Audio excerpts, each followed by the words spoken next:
السلام علیکم ورحمۃ اللہ وبرکاتہ۔ ان الحمد للہ نحمده ونستعینه ونستغفره ونعوذ باللہ من شرور انفسنا ومن سیئات اعمالنا،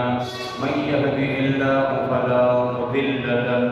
ومن يضلل فلا هادي له، واشهد ان لا اله الا الله وحده لا شريك له، واشهد ان محمدا عبده ورسوله۔ اللهم صل على محمد وعلى آل محمد كما صليت على إبراهيم وعلى آل إبراهيم إنك حميد مجيد۔ اللهم بارك على محمد وعلى آل محمد كما باركت على إبراهيم وعلى آل إبراهيم إنك حميد مجيد۔ أما بعد فإن أحسن الكلام كتاب الله، وأحسن الهدي هدي محمد صلى الله تعالى عليه وآله وسلم، وشر الأمور محدثاتها، وكل محدثة بدعة، وكل بدعة ضلالة، وكل ضلالة في النار۔ يا أيها الذين آمنوا اتقوا الله حق تقاته ولا تموتن إلا وأنتم مسلمون۔ يا أيها الناس اتقوا ربكم الذي خلقكم من نفس واحدة وخلق منها زوجها وبث منهما رجالا كثيرا ونساء، واتقوا الله الذي تساءلون به والأرحام إن الله كان عليكم رقيبا۔ يا أيها الذين آمنوا اتقوا الله وقولوا قولا سديدا يصلح لكم أعمالكم ويغفر لكم ذنوبكم، ومن يطع الله ورسوله فقد فاز فوزا عظيما۔ قال الله تبارك وتعالى: ولله على الناس حج البيت من استطاع إليه سبيلا۔ حج بیت اللہ دین اسلام کے 5 ارکان میں سے ایک رکن ہے۔ یہ جو 5 ارکان ہیں دین اسلام کے اندر، یہ عبادات کا مغز، تمام عبادات میں سے افضل ترین عبادات فرائض، توحید و رسالت، پھر 5 وقت کی نماز، رمضان مبارک کے روزے، زکوٰۃ اور حج۔ دین اسلام کا جو رکن ہے وہ تمام نوافل سے ایک بڑی اہمیت کا حامل ہے۔ اللہ رب العالمین نے بھی حج کی فرضیت کا ذکر فرمایا کہ لوگوں کے ذمے اللہ کو راضی کرنے کے لیے حج فرض ہے، یعنی ان لوگوں کے ذمے جو حج بیت اللہ کی استطاعت رکھتے ہیں، زیادہ خرچہ ان کے پاس زائد موجود ہے، گھر کی ساری ضروریات مکمل ہے، زائد پیسہ آ گیا، حج فرض ہو گیا۔ کتنا زائد پیسہ کہ سفر اختیار کرنے کے بعد وہاں رہائش پر جتنا کھانا پینا اس کی ضروریات ہے، واپسی آنے تک تو ایسے آدمی پر حج فرض ہو جاتا ہے۔ آگے فرمایا: وَمَنْ كَفَرَ فَإِنَّ اللَّهَ غَنِيٌّ عَنِ الْعَالَمِينَ۔ جو اس استطاعت کے باوجود کفر کرے تو اللہ جہاں والوں سے بے پرواہ ہے، کہ اللہ کو پرواہ نہیں، وہ خود اپنے کفر کی وجہ سے اپنے آپ کو ہلاک کرے گی۔ یعنی یہ سخت الفاظ ہیں کہ استطاعت کے باوجود جو حج نہ کرے وہ کفر کی طرف چلا جاتا ہے۔ آپ احباب جو حج کی طرف تیاری میں مصروف ہیں، خوش نصیب ہیں، مبارکباد کے مستحق ہیں، بہت بڑا ایک نیک سفر ہے، چونکہ یہ زندگی میں ایک مرتبہ فرض ہے۔ نماز روزانہ 5 وقت ہے، رمضان مبارک ہر سال کے روزے آتے ہیں، زکوٰۃ بھی ہر سال صاحب استطاعت ادا کرتے ہیں، حج اکثر و بیشتر لوگ زندگی میں ایک مرتبہ کرتے ہیں۔ جن لوگوں نے پہلے عمرہ کیا ہوا ان کے لیے بھی حج کا طریقہ قدر آسان ہوتا ہے، لیکن جس نے نہ عمرہ کیا ہے نہ حج، پہلی دفعہ حج کے لیے تیاری کر رہا، اس کے ذہن میں ایک ڈر اور خوف ہوتا ہے اور ایک پریشانی ہوتی ہے کہ میں کس طرح یہ سارے ارکان ادا کروں گا، مکہ پہنچنا، سفر، اور پھر منا کے معاملات، مزدلفہ، عرفات، اور پھر جمرات کو نکریاں۔ حالانکہ یہ بہت آسان ہے، اور پھر اللہ نے اجتماعیت میں ایسی برکت رکھی ہے۔ حج کے دوران جو لاکھوں کا مجموعہ ہوتا ہے، 30-35 لاکھ کی تعداد میں حجاج کرام جمع ہوتے ہیں ساری دنیا میں، ان کے ساتھ انسان کے اعمال چل رہے ہوتے ہیں۔ آپ دیکھتے ہیں ہر سال بڑی عمر کے لوگ، مرد اور خواتین، بوڑھیاں، بالکل جن کو چلنا بھی نہیں ہے، ایسے بھی ہیں جن کو بولنا بھی نہیں ہے، وہ بھی حج کر کے آ جاتے ہیں اور بڑی آسانی سے حج کر کے آ جاتے ہیں۔ تو اللہ رب العالمین پھر ان کے لیے آسانی فرماتا ہے۔ کسی بھی عمل کی قبولیت کے لیے شرط یہ ہے، جو اعمال کی قبولیت کی شرائط ہیں وہ ہماری پوری ہونی چاہیے۔ عقیدہ توحید درست، اعمال کی قبولیت کی شرائط، حج جیسا عمل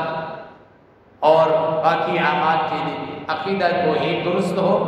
وہ عمل نبی علیہ السلام کے طریقے کے مطابق، سنت کے مطابق، جو احادیث میں حج کا طریقہ ہے ہم نے آج وہی بیان کرنا ہے اور سننا ہے۔ انتہائی آسان ہوگا، آپ سنیں گے، آپ کافی حد تک انشاءاللہ مطمئن ہو جائیں گے۔ سنت نبی علیہ السلام نے جو حجۃ الوداع فرمایا، اکثر آپ اونٹنی پر سوار تھے، اس کی وجہ کیا تھی؟ تاکہ آپ کو لوگ دیکھیں۔ اگر آپ زمین پر لوگوں کے ساتھ چل رہے ہوتے تو اکثر لوگوں سے آپ وہ جل رہے تھے۔ یہ بھی ایک حکمت ہے کہ آپ نے سواری پہ حج کے اکثر ارکان کیوں ادا کی؟ خود فرمایا خذوا عنی مناسککم، تو میری امتیوں حج کا طریقہ مجھ سے سیکھ، اور پھر آپ اونٹنی پر سوار تاکہ دور دور سے لوگوں کی آپ پر نظر پڑے، لوگ آپ کو منا میں دیکھیں کہ آپ کیا کر رہے ہیں، آپ کو عرفہ میں دیکھیں، مزدلفہ میں آپ کا طواف دیکھیں۔ یہ سارے معاملات نبی علیہ السلام نے اونٹنی پر سوار ہو کر فرمائے تاکہ لوگوں کی آپ پہ نظر ہو، لوگ یہ طریقہ سیکھ لیں، کیونکہ نبی علیہ السلام کا طریقہ ہی شریعت ہے، پوری امت جس کی پابند ہے۔ عقیدہ توحید درست ہو، اللہ کے ساتھ کسی کو شریک ٹھہرانے والا نہ، کیونکہ مشرک کا نہ حج قبول ہے، نہ کوئی بھی عمل، نہ نماز ہے، نہ جہاد، نہ زکوٰۃ، جب تک اس کا عقیدہ توحید درست نہ ہو۔ اسی لیے ہم پر لازم ہے کہ ہم اپنے عقائد کو چیک کریں۔ کہیں ایسا تو نہیں جو بزرگان دین فوت ہو چکے قبروں میں ہیں، ان کے بارے میں ہمارا عقیدہ ہو کہ وہ ہماری مدد کر سکتے ہوں یا ہمیں مشکلوں سے ٹال سکتے ہوں، بیٹے دے سکتے ہوں، بیٹیاں، روزیاں، بیماریوں سے شفا۔ یہ شرک، اس طرح سارے اختیارات اللہ تعالیٰ کے پاس ہیں۔ جیسا کہ ہمارے مسلمان بھائیوں نے گمراہی میں آ کر بزرگان دین پر نام رکھے ہوئے اللہ تعالیٰ کے صفات، غریب نواز اکیلا اللہ تعالیٰ ہے، لیکن جو فوت ہو چکا ہے اس کے بارے میں عقیدہ رکھا، داتا ہر وقت عطا کرنے والا اللہ تعالیٰ ہے، گنج بخش خزانے عطا کرنے والا، خزانوں کا مالک اللہ تعالیٰ ہے، وہی رازق، غریب نواز جس کو چاہے غریب کو نواز کے امیر کر دے، جس امیر سے چاہے چھین کے اس کو غریب کر دے۔ سارے اختیارات اللہ تعالیٰ کے پاس۔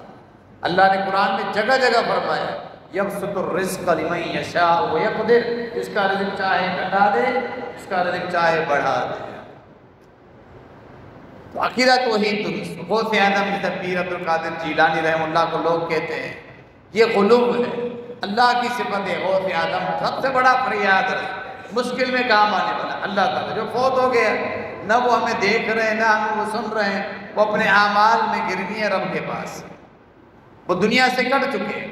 دنیا کو نہیں دیکھتے۔ عقیدہ توحید درست ہو، نبی علیہ السلام کی سنت کے مطابق عمل ہو، ریاکاری نہ ہو۔ لوگ مجھے حاجی کہیں گے، پھر میری ایک عزت ہو جائے گی، ایک مقام بن جائے گا، معاملات میں، لین دین میں، علاقے میں میری ایک اثر و رسوخ میرا بڑھ جائے گا۔ حاجی صاحب ہے، کاروباری آدمی ہے تو بھائی وہ دکان پہ بھی حاجی کا نام ساتھ چشمہ ہو جائے گا۔ وغیرہ وغیرہ، یہ نیت نہ ہو۔ ریاکاری جب آ جائے جب یہ عمل برباد، اخلاص اللہ کے لیے، اللہ تو راضی ہو جائے، لوگوں کو دکھانا مطلوب نہیں۔ تیسری شرط، چوتھی شرط، آخری شرط، حلال کے پیسوں پر نہ، حرام کی کمائی نہ ہو۔ اللہ رب العالمین کی ذات بابرکت پاکیزہ ہے، اللہ پاکیزہ مال کی عبادات ہی قبول کرتا ہے، صدقات بھی عبادات بھی۔ حرام کما کما کے اور رشوتیں اور سود کے معاملات کرنے کے بعد کہے کہ میں حج کر کے اپنے گناہ دھلوا کے آ جاؤں گا، یہ بہت بڑی بھول ہے۔ محنت سے جو حلال کی کمائی ہے وہ آدمی خوش نصیب ہے۔ انشاءاللہ یہ 4 شرائط ہوں، اللہ رب العالمین ضرور ہمارے اعمال قبول فرمائے گا۔ حج آپ کو سنا یہ رکن ہے، اس کے فضائل میں کیا ہے؟ صحیح بخاری میں 3 حدیث ہیں بڑی زبردست اور پیاری، جو آپ ساتھی حج پہ جانے والے ہیں آپ سب کو خوش کرنے والی احادیث۔ ایک حدیث یہ ہے، فرمایا نبی علیہ السلام نے جس نے حج کیا سنت کے مطابق، کسی سے جنگ و جدال، جھگڑا، فسق و فجور وہاں نہیں کیا، صحیح معنی میں اس نے حج کیا، واپس آ گیا، رجع ویوم ولدتہ امہ، واپس اس طرح آئے گا جس دن وہ اپنی ماں کے پیٹ سے پیدا ہوا تھا۔ بچہ جب ماں کے پیٹ سے پیدا ہوتا ہے اس کے ذمہ کوئی گناہ نہیں ہوتا، معصوم ہوتا ہے، گناہوں سے پاک صاف، گناہوں سے پاک صاف ہو کر آتا ہے۔ اور یہی سب سے بڑی منزل، گناہوں کی بخشش کا مطلب ہی جنت، یعنی چھوٹے بڑے سارے گناہ معاف ہو گئے، اتنی بڑی فضیلت ہے۔ اسی لیے دوسری حدیث میں یہ الفاظ ہے، وہ بھی صحیح بخاری کے اندر ہے، وَالْحَجُّ الْمَبْرُورُ لَيْسَ لَهُ الْجَزَاءُ إِلَّا الْجَنَّةُ، فرمایا حج مبرور جو ان شرائط کے ساتھ جو آپ نے سنی کیا جائے، اللہ کے یہاں بدلہ صرف جنت۔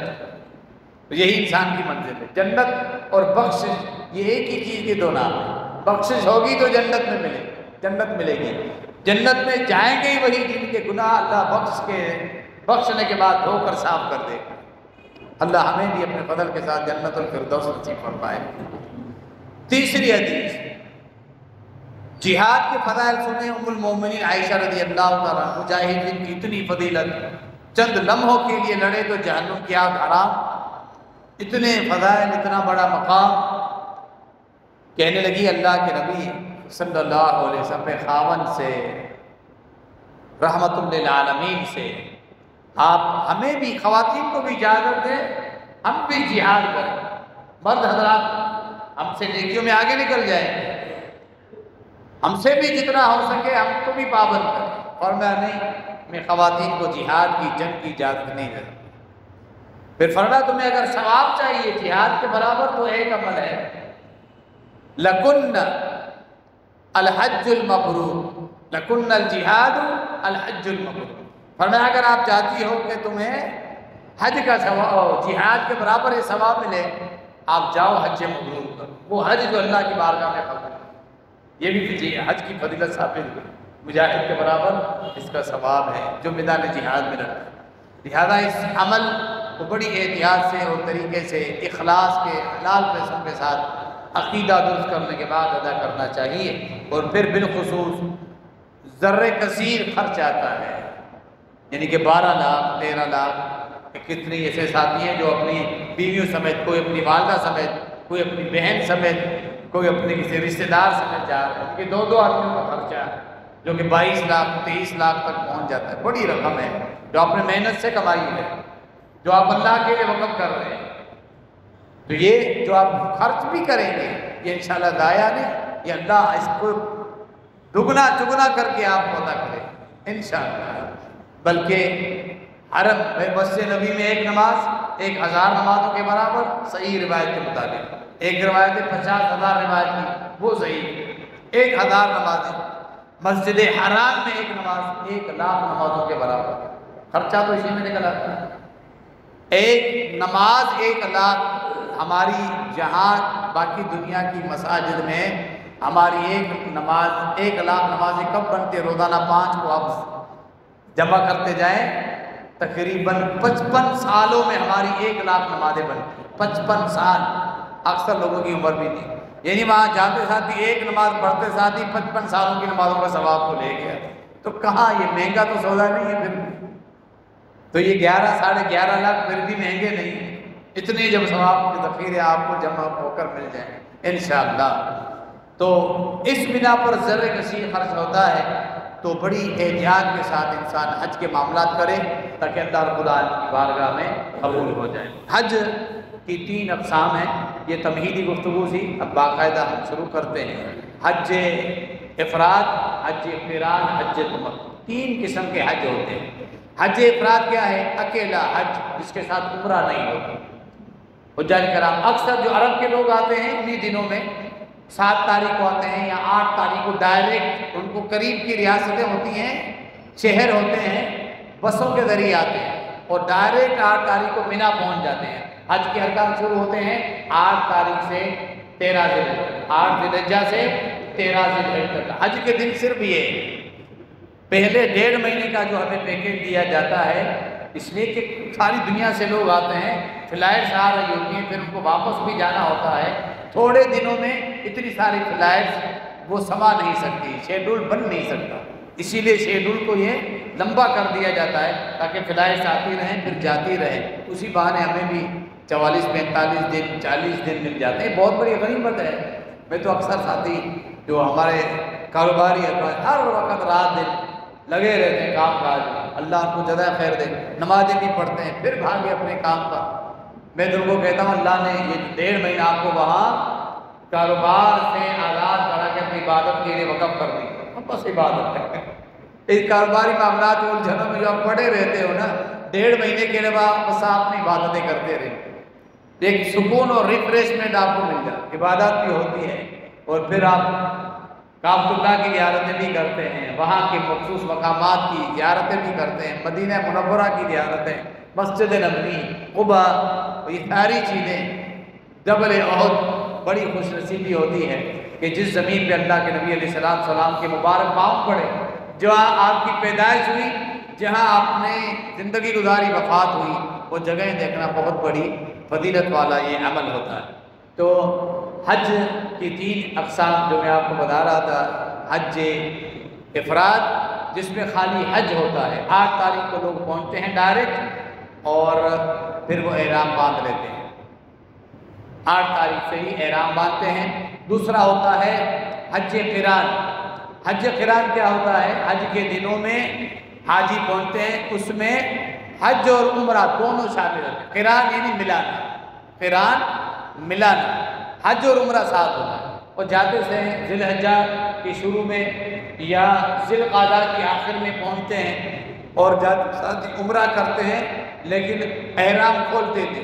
احرام کی پابندیاں چلتی رہتی ہیں، پھر جا کے وہ 8 تاریخ کو حج کر کے حج سے فارغ ہوتے ہیں، جب جا کے احرام کھولتے ہیں۔ یہ تھوڑا مشکل ہے، اس میں مسلسل انسان پابندی میں رہتا ہے جو احرام کی پابندی ہے۔ اللہ کے نبی علیہ السلام کا یہی حج ہے، حج قران، اس پر بھی قربانی ہے، حج قران پر، حج افراد پر قربانی نہیں۔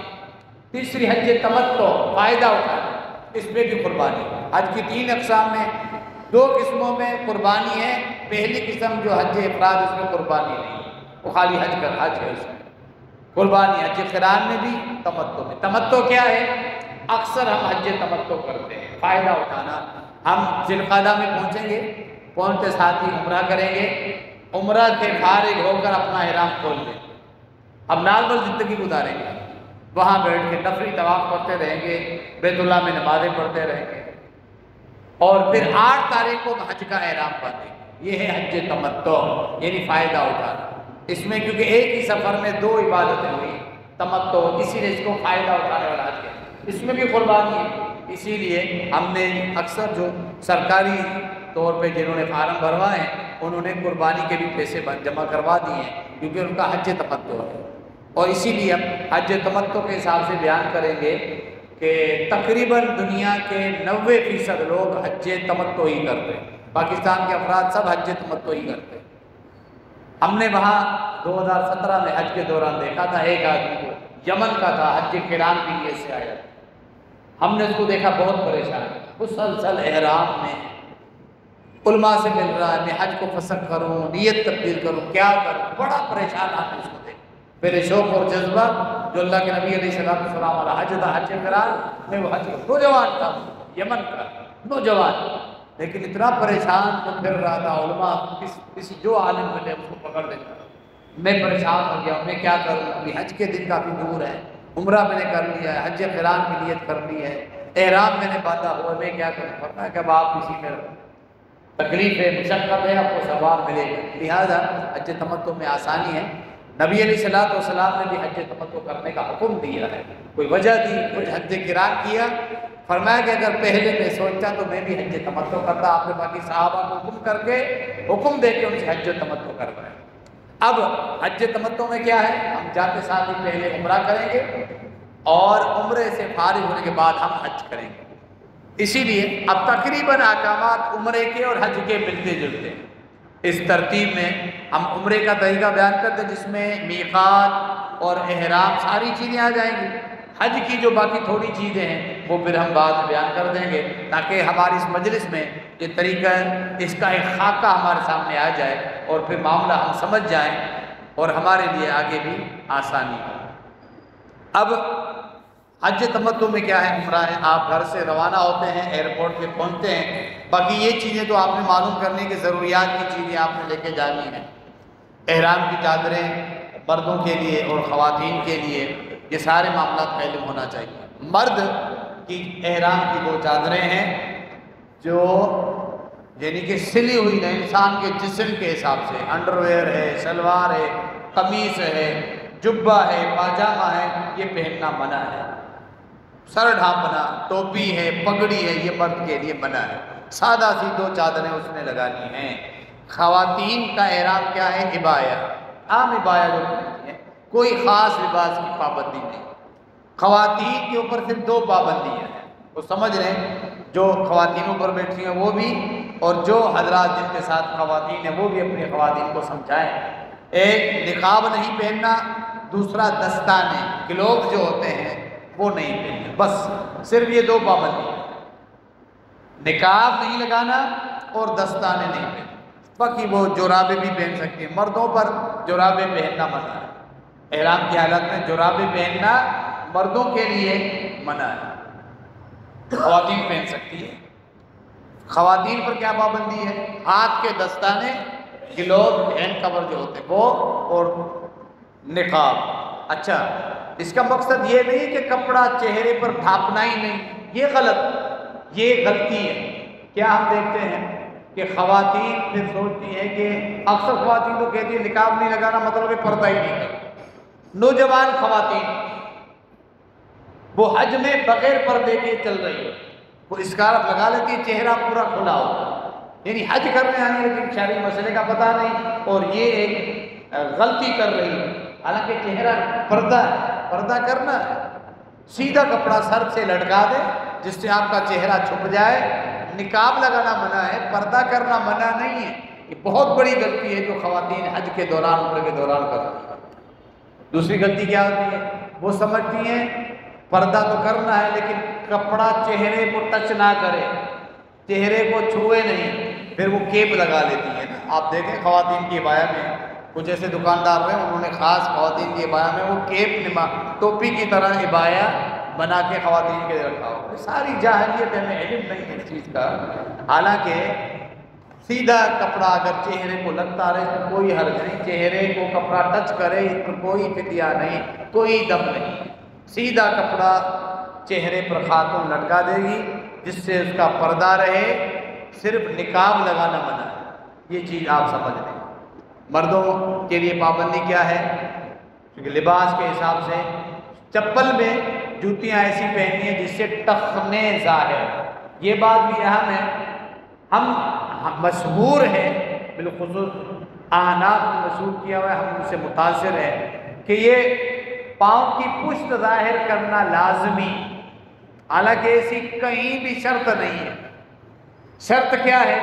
ٹخنوں کو ظاہر کرنا، ننگا کرنا لازم ہے، ٹخنے اپنے ظاہر، ایسی سینڈل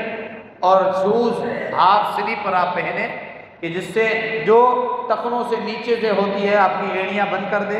اور آپ کی پشت بند ہو جائے، کوئی حرج نہیں، جائز۔ پھر مردوں کے لیے، خواتین پر کوئی پابندی نہیں پاؤں کے حوالے سے، پشت کو ظاہر کرنا یہ لازمی شرط ہے۔ اسی لیے وہ 2 تسموں والی چپل جو ہوائی چپل عام ہے وہی پہنتے ہیں، حالانکہ آپ جو ہو کر آئے ہیں ان کے علم میں ہوگی بات، یا جو پہلی دفعہ جا رہے ہیں وہاں خوب چلنا پڑتا ہے، چاہے آپ کا کتنا بھی اچھا پیکیج ہو، چلنا آپ کو پیدل ضرور پڑتا ہے۔ وہاں آپ اپنی چپل یا شوز سینڈل بہترین کمپنی کے لے کر، بہترین مہنگے لے کر، موٹے سول والے جو نرم ہوتے ہیں، آپ کے پاؤں محفوظ رہیں گے، تھکاوٹ کم ہو۔ اکثر وہاں نمی کا تناسب ایسا ہے گرمی کا کہ ایڑیاں پھٹ جاتی ہیں، وہاں کا موسم کچھ ایسا ہے خشک موسم، نمی کا تناسب، ایڑیاں پھٹ جاتی ہیں۔ ویسلین وغیرہ پاؤں میں لگانے ہو تو آپ سامان میں ساتھ لے کر جائیں گے، ضرور لے کے جائیے گا۔ تو چپل آپ کے بہترین، ہاف سلیپر پہنے بہتر ہے، یہ کوئی شرط نہیں کہ ہوائی چپل پہنے، پاؤں ہم نے دیکھا آج پاؤں پھٹے ہوئے ہیں، ایڑیاں پھٹی ہوئی ہیں، پھر بھی ہوائی چپل، اس پاؤں میں ایسی تکلیف، لیکن کہ نہیں پشت ظاہر کرنا لازمی ہے، یہ شرط ہی نہیں اللہ کے بندو، ایسی ہو کہ یہ تمہارے مکمل بوٹ نہ ہو جو جس سے تمہارے ٹخنے ڈھک جائے، ٹخنے ظاہر، آپ سلیپر پہن لو، بہترین سینڈل پہن لو، بھلے تمہاری یہ سارا پاؤں تمہارا پشت چھپ جائے، صرف ٹخنا ظاہر کرنا ضرور۔ باقی جو ہے بال نہیں کاٹے، احرام جب میقات شروع ہو بالوں کا کاٹنا، ناخن کا کاٹنا، خوشبو لگانا، یہ کیا ہے پابندیاں معروف ہیں جو ہمارے لیے۔ جب ہم جاتے ہیں ایئرپورٹ پر، ہم جو مکہ کے چاروں طرف جو میقات اس کو کہتے ہیں وہ حدود ہے، عمرہ کرنے والا، حج کرنے والا اس حد سے بغیر احرام کے آگے نہیں گزر سکتا، ان کو میقات کہتے ہیں۔ ہمارے اکثر لوگوں کا جو ہوتے ہیں فلائٹ وہ جدہ کی ہوتی ہے، جدہ میں یلملم جو میقات ہے وہ جہاز لینڈ کرنے سے تقریباً 10 منٹ پہلے ہی آ جاتی ہے، یلملم جو میقات ہے وہ ہمیں جہاز میں ہی آ جاتی ہے، جہاز میں اعلان کیا جاتا ہے کہ آپ اب یلملم کے اوپر سے گزرنے میں صرف 5 منٹ ہے، تو 5 منٹ کے بعد آپ کی میقات شروع ہو جاتی ہے۔ کچھ ایسے بھی جاتے ہیں کہ ڈائریکٹ کھڑاک مدینہ منورہ کی ہوتی ہے، وہ نارمل چلے جائیں، ان پر نارمل کپڑوں میں چلے جائیں، کوئی پابندی نہیں، مدینہ میں وہ 8 دن رہیں گے، اس کے بعد جب مدینہ سے مکہ جائیں گے تو ذوالحلیفہ پر میقات ان کا شروع ہوگا، وہاں پھر ان کے میقات کے معاملات۔ احرام کی چادریں پہنتے وقت غسل مستحب ہے، وہی جو جمعے کے دن غسل ہوتا ہے، جو غسل جنابت ہے وہی غسل کرتا ہے، گھر میں کر کے جائیں، یا ایئرپورٹ پر بھی چینجنگ روم ہے، وہاں آپ کیا ہے وہ آپ غسل کر کے آپ کپڑے جو نارمل پہنے ہوئے ہیں وہ اتار کے آپ احرام کی 2 چادریں پہن لیں۔ احرام کی علیحدہ نماز نہیں، لوگوں میں معروف ہے کہ احرام کی 2 رکعتیں ہیں، کوئی علیحدہ نماز ہے، نماز کا فرض کا وقت ہے وہ ادا کرے، احرام کی علیحدہ نماز نہیں، احرام کے وقت غسل ہے۔ آپ نے ایئرپورٹ پہ احرام اسی لیے باندھا ہے، میقات نہیں، جہاز میں احرام باندھنے میں پریشانی ہوتی ہے، جہاز کے ٹوائلٹ بہت تنگ ہوتے ہیں، آپ کو پریشانی ہوگی، آپ ایئرپورٹ میں احرام باندھیں گے آسانی کے لیے، لیکن آپ کا عمرہ شروع ہوگا میقات سے، تو آپ جہاز میں بیٹھے ہوئے، نارمل بیٹھے ہوئے، کوئی آپ پر پابندی نہیں، صرف آسانی کے لیے آپ نے 2 چادریں پہن لی، تو پھر جب میقات سے گزریں گے وہاں سے آپ کا پھر عمرہ شروع ہو جائے گا حج تمتع۔ یہ ایک ایسی عبادت ہے جس کی نیت کرنا لفظوں سے ثابت ہے۔ حج افراد کرنے والا جب وہ ڈائریکٹ آتا ہے مینا میں، اللہم لبیک حجن، اے اللہ میں حج کرنے کے لیے پہنچا، کیونکہ وہ صرف حج کر رہا ہے، اور جو خالی عمرہ کرتا ہے عام دنوں میں کہتا ہے اللہم لبیک عمرتن، اے اللہ میں تیرے گھر حاضری دینے کے لیے آیا ہوں، عمرہ کرنے کے لیے۔ اور جو حج کے دنوں میں ہم عمرہ کرتے ہیں، ہم کہتے ہیں اللہم لبیک عمرتن الی الحج، میں وہ عمرہ کرنے آ رہا ہوں جو اس کے بعد میں حج بھی کروں، یہ نیت لفظوں میں کرتے ہیں۔ تو آپ وہاں سے آپ کا عمرہ شروع ہو گیا، حج کے دنوں والا عمرے، اب آپ کا پابندیاں بھی شروع ہو گئی کہ آپ نے خوشبو نہیں لگانی، البتہ غسل کرتے وقت احرام سے پہلے گھر میں آپ نے داڑھی کو، کپڑوں کو نہیں، احرام کی چادروں کو نہیں، داڑھی کو، سر کو خوشبو لگا سکتے ہیں، بعد میں اس کا تھوڑا اثر آتا رہے تو اس میں کوئی حرج نہیں ہے۔ وہاں کچھ لوگ کہتے ہیں کہ خوشبو والے صابن بھی استعمال نہ کریں، ایسا کوئی سختی نہیں، علیحدہ خوشبو لگانا منع ہے۔ ہم نے صفائی کے طور پہ کوئی لیکوڈ استعمال کیا، اس میں خوشبو شامل ہے، وہ کھانے پینے کی چیزوں میں خوشبویں ہوتی ہیں، کھانا پینا بھی چھوڑ دیں، ایسا کچھ بھی نہیں ہے، علیحدہ خاص خوشبو لگانا منع ہے۔ خوشبو کے لیکوڈ، خوشبو والے صابن، شیمپو وغیرہ استعمال کیے جا سکتے ہیں، اس میں کوئی حرج نہیں۔ وہاں سے جب ہمارا عمرہ شروع ہو گیا، عمرہ ہمارا شروع ہو گیا، جہاز میں ہمیں بتایا گیا جہاز میں کہ 5 منٹ کے بعد آپ میقات کے اوپر سے گزریں گے، میقات کے اوپر سے آپ گزریں گے، آپ تلبیہ شروع کریں۔ وہاں سے آپ کا تلبیہ شروع ہو گیا۔ عمرہ ہم کر رہے ہیں تو عمرے کا تلبیہ آپ پڑھتے رہیں لبیک اللہم لبیک لبیک لا شریک لک لبیک ان الحمد والنعمت لک والملک لا شریک لک۔ یہ الفاظ سراسر توحید ہے، ہی توحید۔ جس کے عقیدے میں شرک ہو وہ اپنی اصلاح کر لے کہ وہ عقیدہ اندر سے شرک بھرا ہوا ہے اور کہہ رہا ہے کہ اللہ تیرا کوئی شریک نہیں، تضاد بیانی ہے۔ اسی لیے عقیدہ ہر وقت ضروری ہوتا ہے۔ یہ بار بار پڑھتے رہیں۔ آپ جہاز پہ گزریں گے، کاؤنٹر پہ جو چیکنگ کی مختلف کارروائیاں ہیں، آدھا گھنٹہ، 1 گھنٹہ، 1.5 2 گھنٹے بھی لگ سکتے ہیں۔ لگیج والا سامان بھی اپنا اٹھائیں گے، اپنی ہینڈ کیری بھی آپ نے سنبھال لی ہے۔ ہینڈ کیری کے لیے خاص ہلکا ہلکا سامان ہوتا ہے، کچھ سامان آگے لگیج میں بھیجنا ہوتا ہے، وہ آپ کو جو حج تربیتی حاجی کیمپ میں آپ کو وہ بتا دیا جائے گا۔ باقی جو ساتھی ہو کر آئیں وہ بھی آپ کو بتا سکتے ہیں، جو چیزیں آپ نے وہاں لے کر جانی ہیں، وہ سارے معاملات بھی آپ نے استعمال کرنے ہیں، لینے۔ تو وہاں آپ تلبیہ پر زور سے پڑھیں۔ وہاں آپ لگیج آپ نے اٹھا لیا، اپنے ساتھیوں کو لے لیا، سنبھالا گروپ کے ساتھیوں کو۔ ایک بات میری سنیے، اکثر لوگ ہم نے دیکھا وہاں عمرے پر یا حج پہ جو ساتھی ہوتے ہیں نا، ان کی مدد نہیں کرتے، بالخصوص جو نوجوان یا جن کو کچھ نالج ہے، علم ہے، تو وہ کوشش کرتے ہیں میرا ہی کام ہوتا رہا عبادات میں، باقی کوئی کمزور خواتین ہیں یا کمزور بوڑھے مرد ہیں ان کو لفٹ نہیں کراتے، یہ مجھے پریشان کرے گا، میں اپنے معاملات کو اس کے معاملات کو۔ ایسے نہیں ہونا چاہیے۔ آپ اپنے معاملات بھی کریں، دوسروں کے بھی کام آئیں۔ آپ کا حج آپ کو دوہرا ثواب ملے، دوہرا تہرا ثواب ملے، لوگوں کے بھی کام آئیں۔ آپ کو جوانی ہے، کوئی بوڑھا ہے سامان نہیں اٹھا پا رہا، کوشش کریں کہ بیگ اٹھا کے، بیگ مسلسل نہیں اٹھانے ہوتے، آپ نے اٹھائے پھر ٹرالی پہ رکھے، ٹرالی سے اتار کے بس پہ رکھنے، تھوڑی سی تو ہے، اتنی مشقت ہے، بس سے اتار کے ہوٹل پہ رکھنے، ہوٹل کی ٹرالی میں، لفٹ میں ڈائریکٹ چلے جائیں گے، اتنی مشقت نہیں۔ لیکن جو کمزور ہیں، بیمار ہیں، کوشش کریں ان کے کام آئیں، ان کا سامان اٹھانے میں، ان کی رہنمائی کرنے میں، ان کو طواف کروانے میں، سعی میں، منی میں، مزدلفہ میں، عرفہ میں، کوشش کریں اپنی عبادات بھی کریں، لوگوں کے کام۔ اور دوسری بات، نبی علیہ السلام نے فرمایا کہ عمرے اور حج کا ثواب اتنا ملے گا جتنا تمہارا خرچہ، جتنی تمہیں تھکاوٹ اور مشقت پہنچتی۔ مشقتیں ہیں وہاں، یہ ذہن بنائیں کہ تھکاوٹیں جھیلنا ہے، برداشت کرنی ہے، تو وہ ضائع نہیں، جتنی آپ کو تھکاوٹ پہنچے گی اتنا آپ کا ثواب بڑھے گا، جتنا آپ کا خرچہ بڑھے گا اتنا آپ کا ثواب بڑھے گا۔ یہ پورے کا پورا آپ کا آخرت کا ذخیرہ ہے، اللہ کے بعد کمیٹی آپ کی جمع ہوگی۔ تکلیف ہو رہی ہے پریشان نہ ہو، اللہ اجر بڑھا دے گا۔ پیسہ خرچ ہو رہا ہے پریشان نہ ہو، اللہ رب العالمین آپ کو اس کا کئی گنا بڑھا کے اجر و ثواب دے گا۔ تو لہذا اب آپ ایئرپورٹ پہ اترے، آگے آپ کو کمپنی کی بسیں اٹھائیں گی سیدھا مکہ المکرمہ آپ کے ہوٹل پہ۔ کوئی جلد بازی کی ضرورت نہیں، اپنی جگہ لیں، اپنا روم دیکھیں، آرام سے سامان رکھیں، تھوڑی دیر وہاں آرام بھی کر سکتے ہیں، احرام کی چادریں تبدیل بھی کر سکتے ہیں، نہا بھی سکتے ہیں۔ لوگ ڈرتے ہیں کہ نہائیں گے بال جھڑیں گے، اس سے فدیہ نہیں ہوتا۔ بال جب کینچی لے کے باقاعدہ آپ کاٹیں یا بالوں کو پکڑ پکڑ کے آپ نوچیں، جب ہوتا ہے فدیہ، آپ ورنہ وضو بھی کریں گے کچھ بال ہمارے ہاتھوں میں آ جاتے ہیں۔ اللہ بڑا رحم کرنے والا ہے، ہمارے دین میں بڑی آسان ہے، اس پہ فدیہ نہیں آتا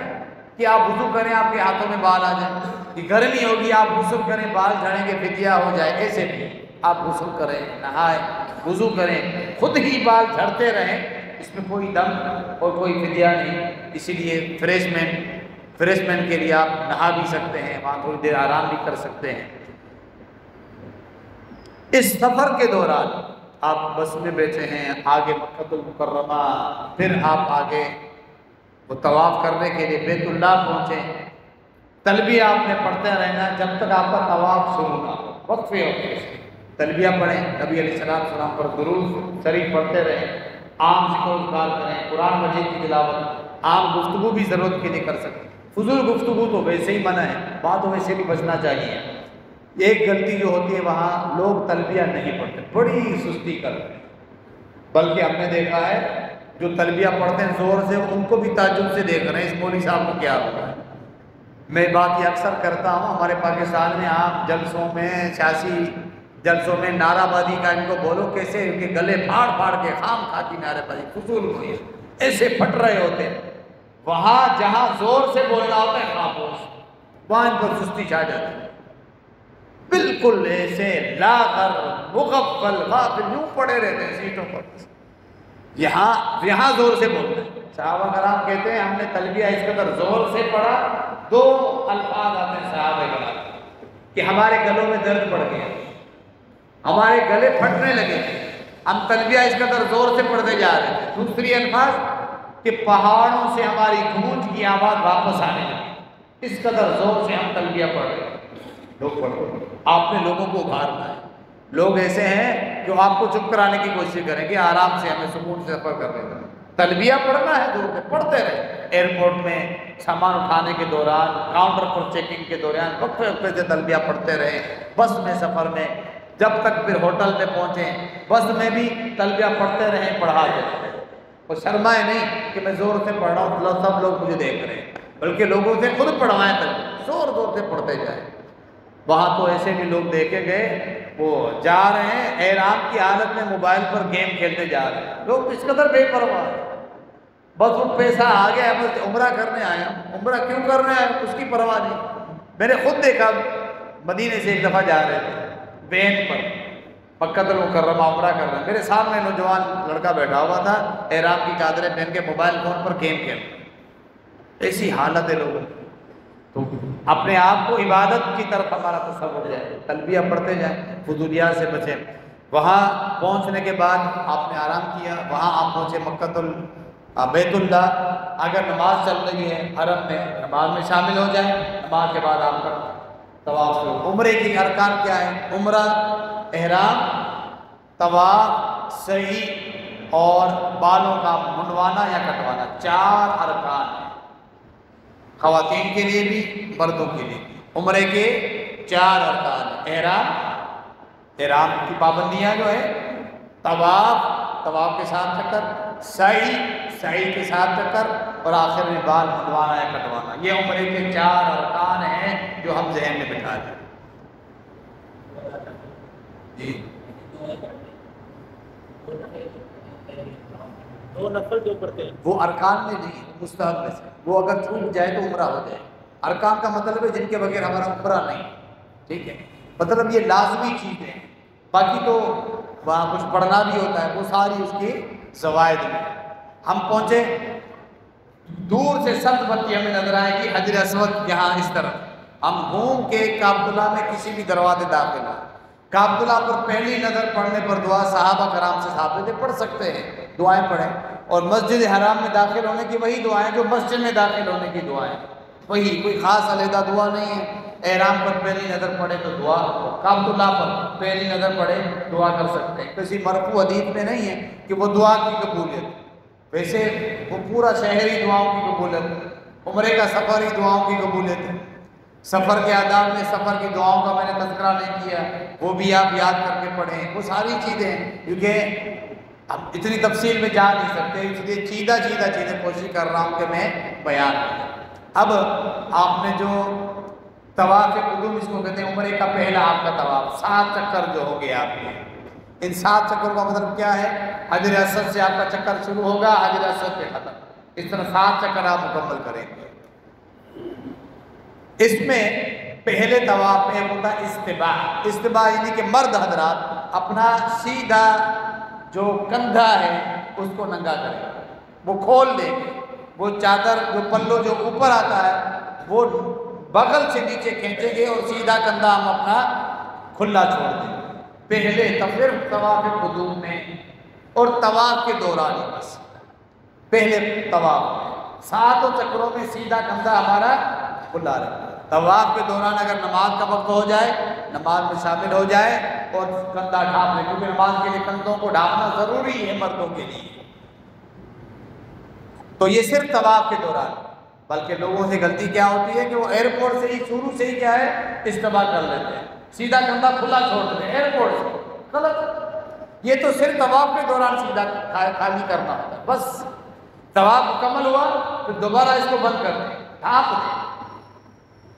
نہیں، لوگ اکثر بھی یہ غلطی کرتے ہیں۔ دوسری چیز پہلے طواف میں کیا ہوتی ہے؟ رمل۔ رمل یعنی پہلوانوں والی شان، چھوٹے چھوٹے قدم کندھے ہلا ہلا کے چڑھنا۔ پہلوان جب کشتی میں پچھاڑ دیتا ہے نا اپنے دشمن کو، لوگوں سے داد طلب کرنے کے لیے کندھے ہلا ہلا کے چڑھتا ہے۔ نبی علیہ السلام نے حکم دیا تھا صحابہ کرام کو، جب مکے کے مشرکین کے ساتھ معاہدہ ہوا تھا، وہ دیکھیں کہ ہمارے اندر طاقت ہے، دشمن کو اپنی طاقت جتلانی چاہیے، وہ یہ محسوس نہ کریں کہ ہم کمزور ہیں، ورنہ رمل کریں۔ تو رمل کیا گیا تھا، تو 3 چکر، 7 چکروں میں سے 3 چکر میں رمل ہو۔ استوا سیدھے کندھے کو کھلا کرنا ہے تو 7 چکروں میں، پہلوانوں کی طرح چلنا یہ 3 چکروں میں۔ بہت رش ہوتا ہے، آپ مکمل کندھے ہلا کے نہیں چل سکتے، صرف نیت کریں، بس آپ یوں ہلکا سا اشارہ دے سکتے ہیں، بہت رش ہوتا ہے، اس وجہ سے مکمل رمل آپ نہیں کر سکتے، لوگوں کو تکلیف ہوگی۔ یا آپ خالی نیت کر لیں گے یہ 3 چکروں کے لیے۔ بسم اللہ اللہ اکبر سے شروع ہوتا ہے، حجر اسود کے سامنے ہے، بسم اللہ اللہ اکبر، کافی۔ ہاتھوں کو چومنا نہیں، لوگ تو غلطیاں کرتے دونوں ہاتھ اوپر کرتے، کسی کو نہیں سلام کرتے خوشی میں، آپ نے دیکھا تو دونوں ہاتھ اوپر کر کے پھر بوسہ دیتے ہیں 3-4 دفعہ، یوں ہو رہی۔ کچھ لوگوں کو جذبات خوشی بھی ہوتی ہے نا، زیادہ وہ جذبات میں آگے نہیں کرتے۔ بسم اللہ اللہ اکبر کہا اور آپ کا چکر شروع ہو گیا۔ اب یہ جو 4 کونے ہیں کعبۃ اللہ کے، اب یہ اہم بات ہے، لوگوں نے ہر چکر کی علیحدہ دعا مختص کی ہوئی ہے۔ گروپ لیڈر ایک بندی ہاتھ میں لیتا ہے، پاکٹ سائز دعاؤں کتاب، وہ دعائیں بولتا جاتا ہے، سارے لشکر والے ساتھ دعائیں پڑھتے جاتے ہیں، جو باقی طواف کرنے والے ہیں ان کو بھی پریشان کرتے ہیں۔ حالانکہ ایسا کچھ بھی نہیں ہے، کوئی خاص دعا نہیں سوائے ایک دعا کے، جب تیسرے کونے پر آپ پہنچیں گے، چوتھے کونے پر جو آخری کونا ہے، حجر اسود والا کونا، اس کے بعد دوسرا، پھر تیسرا، پھر رکن یمانی جو کہتے ہیں، جو چوتھا کونا ہے، اس سے لے کے دوبارہ طواف دوبارہ حجر اسود تک آخری دیوار، وہ سمجھے جو آخری دیوار ہے، صرف وہاں ایک دعا ہے، کون سی؟ ربنا آتنا فی الدنیا حسنۃ وفی الآخرۃ حسنۃ وقنا عذاب النار، یہ بار بس۔ باقی تینوں دیواروں کے سامنے جو دعائیں آپ پڑھیں، کوئی پابندی نہیں، جو دعائیں ذکر و اذکار کریں، درود شریف پڑھیں،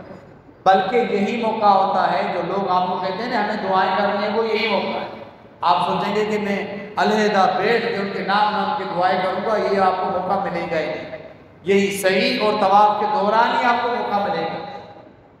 طواف کے دوران ہی آپ کو موقع ملے گا۔ وہاں جو گورنمنٹ طرف سے پابندی ہے، حج اور عمرہ کرنے والوں کو ہی مطاف کے اندر بھیجا جائے گا، اور کوئی نفلی طواف بعد میں جب آپ کریں گے تو گیلری سے آپ کو کرنا پڑے گا۔ لوگ دھوکہ دینے کے لیے نفلی طواف کرنا ہوتا ہے، چادریں پہن کے آتے ہیں تاکہ ان کو پتہ چلے کہ ہم بھی عمرہ کر رہے ہیں، تاکہ ہمیں مطاف میں جانے کی اجازت مل جائے، یہ دھوکہ ہے۔ حج کر رہا ہے، ولا رفث ولا فسوق ولا جدال فی الحج، نہ اپنی بیویوں کے ساتھ خواہش پرستی کی باتیں حج میں کرنی ہے، نہ فسق و فجور کرنا ہے، نہ ہی کسی سے جھگڑا کرنا ہے۔ تو جھوٹ ہوا نا، تو آپ دھوکہ دیں تو یہ درست نہیں۔ آپ گیلری سے نفلی طواف کرتے رہے، 42 طواف میں جو آپ مطاف میں کریں گے، 7 چکروں میں جو دعائیں آپ کرتے رہیں، صرف جب آپ پہنچیں گے آخری دیوار پر رکن یمانی سے دوبارہ حجر اسود تک، وہاں یہ دعا ہے ربنا آتنا فی الدنیا حسنۃ، پوری دعا۔ باقی تینوں دیواروں کے سامنے جو دعائیں آپ کرتے ہیں، اس طرح جب حجر اسود کے سامنے آئیں گے بسم اللہ اللہ، بعض روایت میں صرف اللہ اکبر بھی کہہ سکتے ہیں، بسم اللہ جب آپ مکمل کریں، اس طرح آپ 7واں چکر مکمل کریں گے تو اس کے بعد آگے مقام ابراہیم پر 2 رکعت پڑھیں گے۔ طواف مکمل ہوا، طواف کے لیے وضو شرط ہے، طواف کے دوران نماز کا وقت ہو جائے، صفیں بنے گی، صفوں میں شامل ہو جائیں، نماز مکمل ہوئی، جہاں چھوڑا سا وہیں سے شروع کر دیں، کوئی مسئلہ نہیں۔ وضو شرط ہے، وضو ٹوٹ گیا، باہر جائیں گے وضو کر کے آئیں گے، اگر جلدی آ گئے جہاں چھوڑا سا وہیں سے شروع کر سکتے ہیں، گیپ اگر زیادہ آ گیا ہے تو پھر کیا ہے دوبارہ نئے سرے سے طواف شروع کرنا پڑے گا، کیونکہ وضو آپ کا ٹوٹ گیا ہے، گیپ زیادہ آ گیا۔ سعی کے لیے وضو کی شرط نہیں، آگے ہم سعی پر جانے والے ہیں۔ طواف کے دوران وضو کی شرط ہے، اور وضو کی شرط ہے طواف کے دوران اگر آپ کوئی ضرورت و مسئلہ پوچھنا، گفتگو کرنا جائز ہے، ضرورت کی گفتگو، باقی آپ کو ہے دعائیں اور عبادات۔ اب آپ مقام ابراہیم، جو ابراہیم علیہ السلام کے پاؤں والی جگہ فانوس بالکل بنا ہوا ہے، شیشے میں بند ہے، وہ دیکھنے میں کوئی حرج نہیں، ایک تاریخی مقام ہے، ایک پیغمبر کے پاؤں کے نشانات، یہ دیکھنے کا شرف ہے،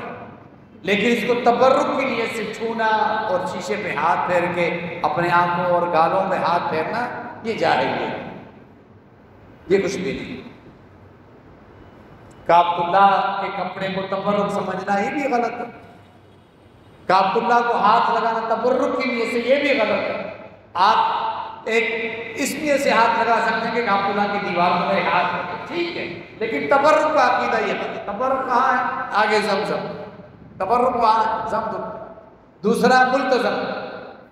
حجر اسود اور دروازے کے درمیان 4-5 فٹ کا فاصلہ، وہاں چمٹ کے دعائیں مانگنا طواف کے دوران۔ اس کے علاوہ بھی کبھی آگے آپ ملتزم سے چمٹ جائیں، رش بڑا ہوتا ہے حجر اسود پر، ملتزم پر کمزور لوگ کوشش نہ کریں، اللہ ان کو نیتوں کا ثواب دے گا۔ جس کے پاس جوانی صحت ہے وہ کوشش کریں، خواتین تو بالکل کوشش نہ کریں، کیونکہ حجر اسود ہر آدمی کے حق میں گواہی دے گا جو اس کو بوسہ دے یا دور سے استلام کرے، انشاءاللہ قیامت کے دن سب کے حق میں گواہی دے گا۔ حتیم جو دیوار ہے چھوٹی بنی ہوئی کعبۃ اللہ کے ساتھ والی چھوٹی دیوار، اس کے باہر سے ہم نے طواف کرنا ہوگا، کیونکہ وہ کعبۃ اللہ کے اندر کا حصہ ہے۔ یہ بھی اللہ کی حکمت ہے، کبھی وہ موقع مل جائے اس طواف کے دوران۔ اس کے علاوہ آگے حتیم میں کم از کم ایک مرتبہ تو نماز پڑھیں 2 رکعت، تاکہ انسان کو شرف حاصل ہو، میرے کعبۃ اللہ کے اندر نماز پڑھی۔